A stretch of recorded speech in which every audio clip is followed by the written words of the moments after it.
Artifact 12, Standard 7.2, Criterion 24.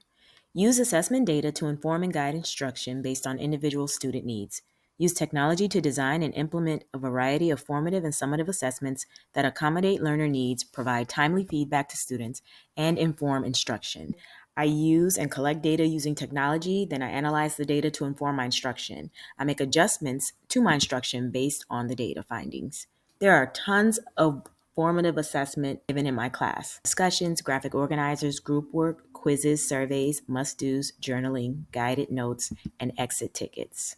Students have a choice of how they submit their content. They can turn it in face-to-face or, again, upload it to our LMS, which is CTLS. Students can work at their own pace, waiting till they achieve mastery to go to the next set of opportunities. Interactive learning games through sites like Kahoot and quizzes are also ways to assess, and these opportunities can be taken until mastery is achieved. Formatives empower learners and inform the teacher. Summatives encompass all the skills that have been mastered during the formatives. The summative that I selected for my 7th graders is a cold read assessment. It's 5 multiple choice questions, 1 constructed response question. It's an online summative via Clever, and the digital application is Common Lit. The data is available immediately when students submit their work, and then I manually grade the constructed response question. The standards that are assessed for this summative were to determine 2 or more central ideas, analyze interactions between individuals, events, and ideas, analyze the structure and author uses to organize text, and to compare and contrast. And the purpose was to provide students an opportunity to show their growth and understanding of the reading strategies during the first 4 weeks of school. So when analyzing the data, the mean score of the assessment was 76.31. The mode score that occurred most often was 79. Then I separated students into subgroups because I needed to look for patterns. So I separated them by my identified gifted group and a group of high achievers that include a SPED student. There was a difference in the mean score, one being 85 for the gifted group and 74 for the high achievers. I had to analyze each question and look at the data. So questions number 2, 3, and 4, I reviewed those questions whole group. More than half the students missed one of those questions. Most students missed questions 2 and 3, addressing the same standards, and the data revealed 4 scholars who needed intense reteaching.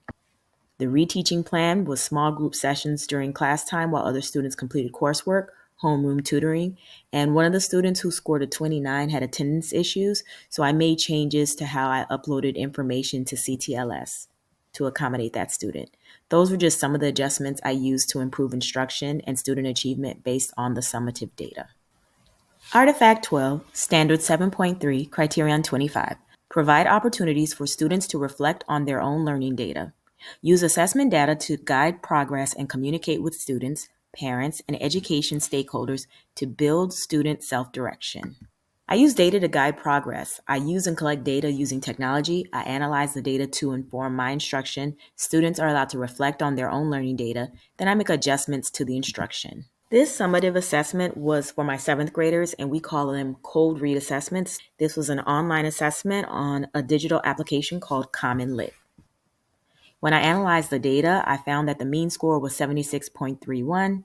When I divided my students into groups, I saw that my gifted group scored a mean score of 85, and my high achievers and SPED scored a mean score of 74. This is the type of learning data used for reflection. Using digital applications like CommonLit, Newsela, the data is available immediately. If the assessment has a constructed response question, then I manually grade them and then they're available the next day. The data is available in lists, charts, and graphs depending on teacher preference, and data is available on CTLS, Student View, and Parent View, so all stakeholders have access to the data. There are tons of reflection options for my students. The technology used for documenting and checking student progress is right there on our laptops, and the 7th graders in my class track their own progress using checklists in their interactive reading notebooks. Students are reminded to check their progress and their grades on a regular basis. Progress monitoring takes place through teacher and student conferences, so students have to sign up for those on my calendar.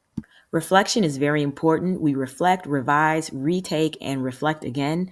We revisit skills, and students set new goals. They can do this with check-in meetings and student conferences. We determine what tools are needed for a student that's not meeting their goals. So those remedy procedures can be conferences, small group meetings, peer reteach opportunities, or reteach video opportunities.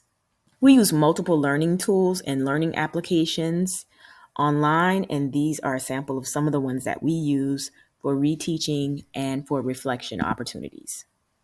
Peer feedback is very important. Students collaborate with peers on tasks. Peer feedback helps students learn by giving them opportunities to revise tasks.